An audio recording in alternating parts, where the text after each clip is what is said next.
just going to set this up and we can walk around and see how we get on. Yeah. Please don't fall over. Please don't fall over. Please don't fall over. Thank you. Okay. Oi. Okay, let me join on this one. Okay, hopefully the signal's good. Okay, we're going to just shuffle over just a tiny little bit and please stay I'm there. wearing the worst clothes for this as well. That's So right. in my slash. Okay, so give it a couple of seconds, maybe to see if people want to join. You've got a couple on yours. Yeah. Probably have You've got the questions you Look how close we are. You're going to analyse my skin. I've got some questions for you. Okay, so this is what you sent me this morning? Yeah. Good, I'm glad you're organised. Okay, so as a makeup artist, it's all about getting the perfect texture when it comes to foundation application. What's the best way to read someone's skin? Like, obviously I have a basic understanding. I could be like, okay, you've got some redness, so you're probably a bit dry, sensitive. Not necessarily. Okay, oh god, oh no!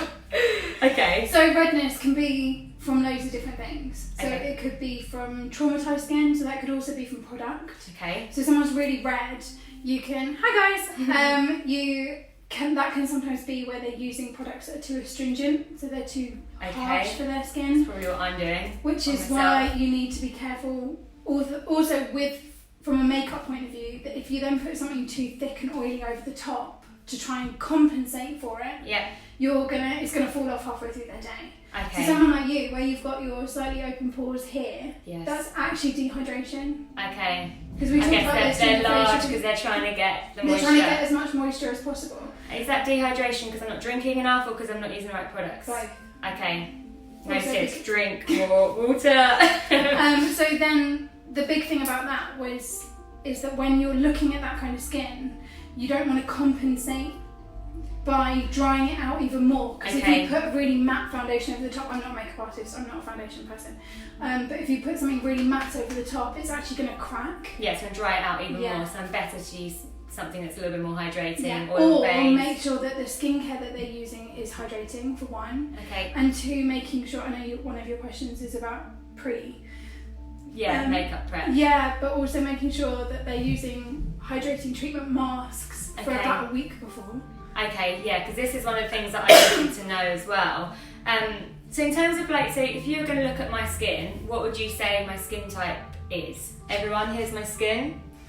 It's a bit red because I'm not wearing any makeup and I'm a bit nervous. It's more combination, but I know that anyway because we've done facials. But that's purely because of what I'm looking at with the open get quite a lot of pores oil. here. Yeah. But then you're getting oil because you're dehydrated. So if you actually look, which I know we can't see from an angle from that distance, there are tiny, tiny little creases on here. So dehydration, when you smile here, when someone smiles and you get those tiny little creases, it's just like crepe paper. Okay. So I've referred to my skin as crepe paper before. So when there isn't enough moisture in it, instead of it being plump and hydrated, it literally crinkles and creases. Yeah. And so although it's a combination where you're getting the oil, you have to balance the amount of water. So if you imagine something like a swamp, there's no point trying to dry. Let me go with it. My skin's a swamp. There's no point trying to just dry it out. Yeah. No. You're better to clear it and flush it, and that's why using hydrating products like the Hydrate B5, like the Vitage hydrating mask. Yeah. Making sure you're using something that's got lactic acid in, glycolic. Okay. All of those things as prep. And in our wedding ebooks, we've got a book online, which I'll be trying to get from you, which is on the library. We talk about skin and the prep needing to be 6 months pre. So this is good. You deal with people like right there and then, whereas I avoid them at all costs. Okay. Because I don't need the stress. Of brides. I usually have a trial with the bride though, around 3 to 4 months prior to the wedding, which is that's when skin. Because I sent a client to you before. Mother and daughter. Okay, so quick that question really then. well. It did. I mean, her skin was amazing on the day. Yeah. It reduced all her large pores. Yeah. It controlled the oil. It was great. Ideally more and she thanked me for referring her and actually telling her to take the time to invest in her skin. But say they're not going to have a facial, and say for us as a makeup artist, dry skin can be a difficult texture when it comes to makeup application. are there any quick fixes for this, like on the day? Say someone's got really flaky skin, is there anything that you can recommend that would help them there and then? Or is it Hydrate B5? Hydrate B5. The Medicate Hydrate B5. Okay, I'm just going to make a note of this. So Medicate. I'm pointing over here. And then K8. Yeah. So I'm going to write this down there. We've got samples of it. Hydrate B5. Yeah. And what does that do? It's a hyaluronic acid, so it's pure water, which is going to go in and flush, and it completely absorbs into the skin. Amazing. So you're not going to have any residue. Okay. So it's not going to counteract the makeup. That was the word I was looking for. Amazing. I'm here for all the big words. Like really croaky. Okay, that's really helpful. Okay. It's fantastic because you can literally just put that on. What's on it? A magic bottle. This is a bigger bottle, and they don't come this big, I'm afraid. If anyone that's watching, by the way, if you've got any questions as we're doing the live, please feel free just to, chime in. Wave. Okay, my hand's sweaty, I'm sorry, I'm nervous. That's right. Go on. Oh. But it just absorbs in. Oh, yeah. Yeah, easy. Easy. Yeah, it's not too residuey on the skin. And it's also going to reduce the redness. Just slather it on. Oh, it's nice and cooling, actually. Yeah. Okay, alright. Like this. Hydrate B5. Medicate, Hydrate B5. Would you like me to turn the aircon on? Very warm. No, I'm okay. But I'll probably look a bit red. I'm looking flushed. I always do. It's fine. It's fine. Everything's fine. Okay, right. Equally, oily skin can cause makeup issues with the longevity of it. Is there an easy way to control the oil? Water. So this again. Yeah. So whether you're dry or oily, you don't work for this brand? No. No, I don't. You just genuinely swear by this. Because the thing, again, like that quagmire that we referred to a minute ago from the dehydration, if you imagine that swamp's full of icky stuff, actually by stripping it isn't going to help it. Okay. But by flushing it out will. Okay. But then the other thing with congestion is you want to be trying to control it as much as possible pre-wedding. Okay. So it's not just, oh my god, you've got oily skin. Yeah, you want to be trying to combat that beforehand. And also, so something like acne or congested skin. So like at the moment, you probably can't see it from that far away. I can see it. You can. This beautiful lump of stuff that has grown out of my face is stress. Okay. But it's also because I'm ovulating. Oh, she's releasing all the eggs. So you also have to, there's an app, My Cycles app. Yeah. So you really want to make sure you're tracking when you're congested. Don't get married when you're ovulating, guys. It's like key 101. Tip of the day. Okay, because that's actually really helpful. It's because people think you break out when you're coming up to your period, and you might. Yes. No, I'm usually around ovulation time as well, because your hormones are just having like a surge. Yeah. And so it's really frustrating. But it's also learning how to track that will mean if you start tracking it now, even if you're not getting married, it's the kind of thing that allows you to monitor what's happening. So it could be because you're ovulating, it could be because you're stressed, it could be that I've just been on holiday for a week and I've been in the sun. Yeah. It could be sun cream for me. You gave me a sample of that sun cream which I'm going to use when I know you told me I should be using it every day. And a brush on but I haven't. But I will, but I'll use it when I go to Ibiza because every sun cream brings me out. But also the brush and block is fantastic. So especially if you're getting married abroad. Yeah. You still are going to be in the sun all day, which means a translucent brush on block, which is an SPF 30, and a translucent powder is fantastic. Okay. Oh God, I just need to make a note of all these things. Okay, right. It's nice to put it on record. That's true. I can just watch. We can just go back. Technology. Right, this is a biggie. So a lot of brides have the fear that they'll get a huge spot on their face on the day of the wedding. When you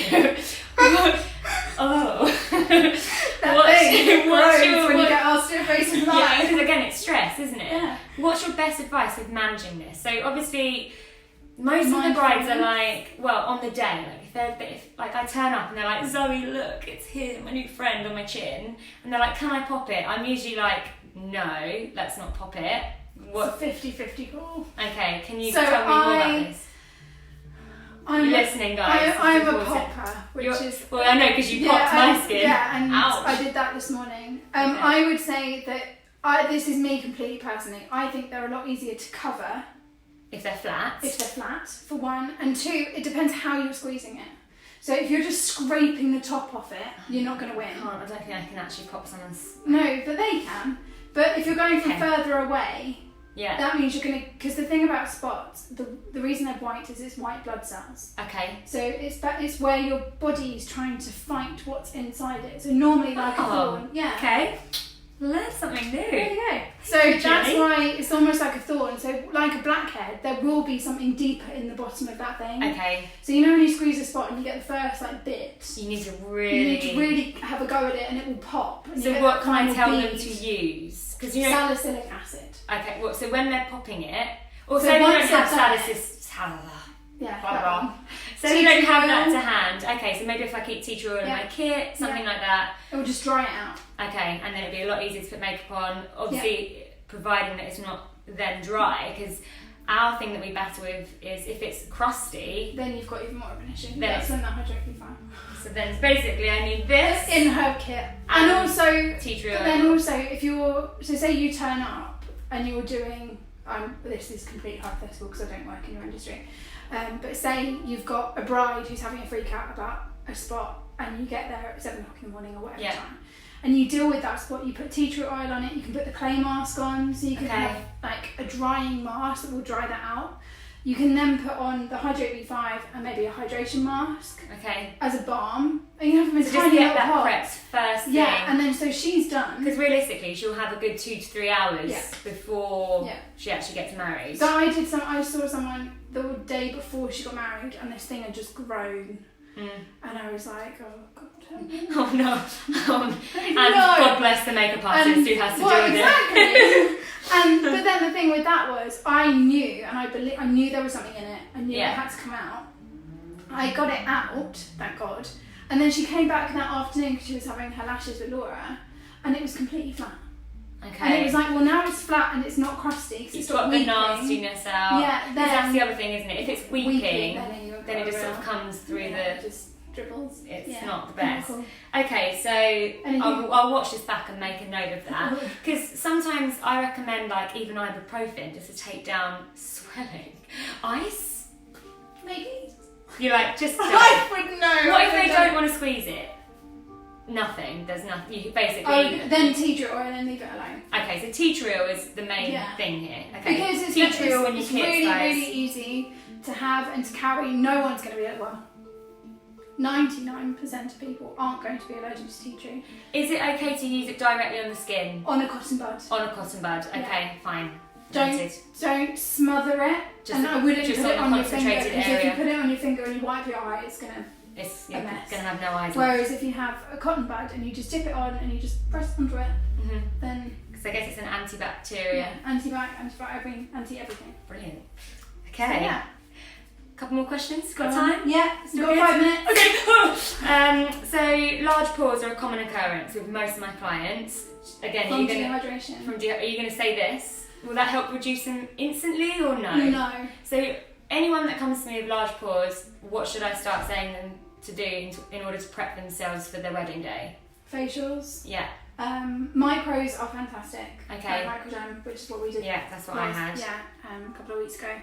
Purely because it's going to exfoliate the top layer of dead skin, so it's going to allow your skin to breathe and kickstart new cell growth. Okay. Retinol's really great, but it's got to be the right kind of retinol. Because it can be quite harsh, can't it? Yeah, really harsh, and you can react to it, and it's got a 4-week intro stage, so it has to be recommended by a skin specialist. It's not the kind of stuff you can just go out and buy. So in terms of quick fixes with large pores, it would be more looking into a decent primer that can just act as a polyfiller. Yeah, basically, which I get asked about all the time. But then if the skin quality is good enough, you shouldn't need to worry about it.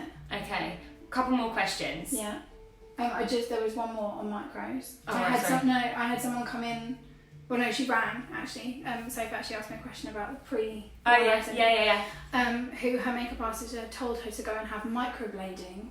Because she had a furry face, not furry, this light fluff on her face, which the makeup artist then said, oh, go and have microblading. I've had a friend who did have this, and actually it did get rid of all the fluff. Yeah, but then what did it look like afterwards? It was very sore. And the other thing from someone from where I stand, as someone who spent the last 6 months controlling her acne and congestion, so her skin is completely and utterly clear, to then go and do that will completely ruin it, because the reason for the congestion, and what you can also find with people that have got a lot of vellus hair and fluff, is that it's actually the hair that's causing the problem. Right, okay. Because it's like an ingrown hair, but it's on your face. Okay. So if you go and tell someone to go and get all their hair cut off their face, like shaved off their face, what's then going to happen is that hair is going to have to regrow. Oh, yeah. And the reason it's struggling, the reason you're getting the congestion, is because the hair is so fine, because it's natural hair, that it's struggling to come up through the surface of the skin, which is why it's ingrowing in the first place. Okay. Also, I must apologise, I just swore several times. So that's how shocked I am. So yeah, so please, unless you know someone who does microblading, unless you know the client's skin, don't recommend it. Please don't recommend something that's so extreme when you don't know the skin. Okay. Because that's my partly why I wanted to talk to you, because obviously as makeup artists we have a rough kind of knowledge of skincare. The worst thing you can do is cut off all the hair off someone's face. Never cut hair off people's faces, guys. It's the worst thing you can do. My final question, this refers back to if we're recommending people to get facials, how often do they need to have it, and how long should they wait to have their last one before their wedding day? Because you know sometimes a facial brings you out in spots. Well, if you have a good facialist, it doesn't. But if they go to someone I haven't recommended... I wouldn't necessarily... If it was me, I wouldn't go and have anything cosmetic. So when I say cosmetic, I mean products that can be bought on the high street. So LMSS, Bardeclio, we're probably not allowed to name places. We'll just cut this bit. We'll just cut that bit. We're just going to bleep that bit out. But the thing with anything bought on the high street is it's all thicker in components to the cream. The ingredients are a lot thicker, which means they're bulking out the product probably. Which means they sit in your pore that you're trying to act like polyfiller, and it will be like, oh, I don't like that. Yeah. And it will try and push it out, and the only way it knows to push it out is to become more oily and to create a spot over the top of it. Okay. So in terms of having facial treatments done, I sometimes do people a day before. Wow. Okay. But I do an enzyme treatment. Okay. So lightening, brightening, lifting. Just give that nice glow. Yeah, which is stunning, as opposed to something more aggressive like a micro. Just going to put enzyme lightening. Whereas what I would say to people, if you're someone like a mother, if you've got a mother of a bride, like what we did do Rejuva-Pen, which is a really, really deep, serious microneedling. It's very different from Dermapen, which is gliding, which I have to say as well, I saw her on the trial and the day of the wedding. And it's completely different skin. It's like she'd had Botox. I couldn't believe it. I was really shocked. She is using a lot of product. I say a lot. She told me she spent quite a bit. She's got a cleanser. Quite angry with me, but then she was like, I look amazing, so she's got a cleanser, skin renewal, so corrector. So the way that I work is you have a cleanse, you corrective serum or cream, hydration and SPF. So she had one of each of that, and then we just swapped out the corrector, and she had the hydrating fine. Okay. So in theory, yes, it is a lot, but then you've got a 150 quid or maybe 180 on products. Well, this is that's going to last you the next 6 months, and you're going to look like that. On top of the fact that we did treatment, which yes, I know is an added cost, but her face. I totally agree with you, because what ends up happening is they go out on this splurge to find skincare in Boots or wherever it is, and they end up wasting loads of money because the skincare that they've bought doesn't actually work for them. And you don't need to have a lot. No. Like this was an extreme case of I want to look. Please wave a magic wand, fairy godmother, and it was like, okay, let's try everything I know what to do. Yeah. And it works incredibly. But also some people aren't prepared to have microneedling. No. Because it is an aggressive treatment. You do swell, you do need to be numbed. It's a really quite invasive. Yeah, really invasive. Okay. Whereas other people are prepared just to have, I normally see people once a month. Okay. But for your kind of skin, I'd say once a month. I don't need to see you every other week. No, I'm not dealing with, my skin's usually alright, but... Even if I personally, and it's very much my opinion as a skin specialist, I don't, even with peels, I don't do one every 6 weeks, one a week for 6 weeks. Okay. I don't do courses, because I don't believe that the skin has enough time to recover. It will clear in those 6 weeks and it will look beautiful. And then in 4 weeks' time after that, it just kicks it off again. You're like, why didn't we just slow and steady with skin, which is why you need to give as much prep as possible. Okay, this is all really helpful, because I think for us dealing with brides, it's good for us to encourage them to actually start the groundwork quite early on. Way before. Yeah, okay. Thank you. That's I think that's... Is that... Has anyone got any questions? Because we've got a couple of minutes left. I've got a lot of notes. 2 minutes. Any questions, anybody? No. Sorry, I'm trying to get in close. It makes my face really tiny. I don't think they're... You can actually see the congestion now if I turn to the side. It's like, oh. I've got zero congestion because I've had a facial. Okay, I think that's what it. was Sophie's question? Wasn't it about... That's on my phone, I don't... One more thing, actually. Do you have to use the same skincare brand? No. So you can mix and match? Yes, 100%. Good. Because that makes me feel better. Yeah, so I use 3 different brands here. We've got Vitage, which is a vitamin. It's in the cross between being a cosmetic, where it sits on the surface, which is why we only really use it for the masks and the cleanser, and the cosmeceutical. So it's in the middle, whereas Medik8 and Priori are both cosmeceuticals. Yeah. I see Medik8 more as a shot base, and this is pure hyaluronic acid. Yeah. We've got pure Vit C, whereas Priori acts more like a cocktail. So it's got lactic acid base, it's got everything that you need. From a peel point of view, you shed with the Medik8, you don't with the Priori. So shedding as in like your skin actually peels off. Because I did this with a vitamin C pill by Body Shop, and I used it, and it was actually quite amazing, but you're probably going to tell me off for using it. Well, I only used it once, and I rubbed it in, and like it takes off like... the whole top there. Yeah, but then it got rid of all of my spots on my chin. So as a quick fix, I was like... As a quick fix? This is great. But then how long did it take for the congestion to come back? Probably like a day. But still, like if I'm on set and I'm like, there's a bit of dryness there, I'm just going to whip that off quickly. Would you say that vitamin C is okay? Maybe. Just for a one-off? Maybe. Okay. I'm not going to say yes. We'll just keep promoting this. We'll stick with this. That's for me, it's a hero brand. So, is Dermalogica a good brand? I don't like Dermalogica. I've used Dermalogica in the past. But not as much as I'd like. I feel it's working, but not as much as I'd like. I'd also like microneedling. Microneedling is really, really aggressive. If you have a look at the difference between Rejuvapen and Dermapen, you'll see the difference. Dermapen is gliding with needles, whereas Rejuvapen is puncturing in a grid-like motion. So the reason for microneedling is to stimulate your own natural collagen production. Dermalogica, I'm not allowed to criticise other brands, but I don't personally I've never got the results that I want, which is why I work with the brands that I do. It is still a cosmetic. It's a bit like other brands that have gone from being completely in salon to are now not in salon. They're now on high street. Yeah. The minute you go onto high street, you have to reduce all of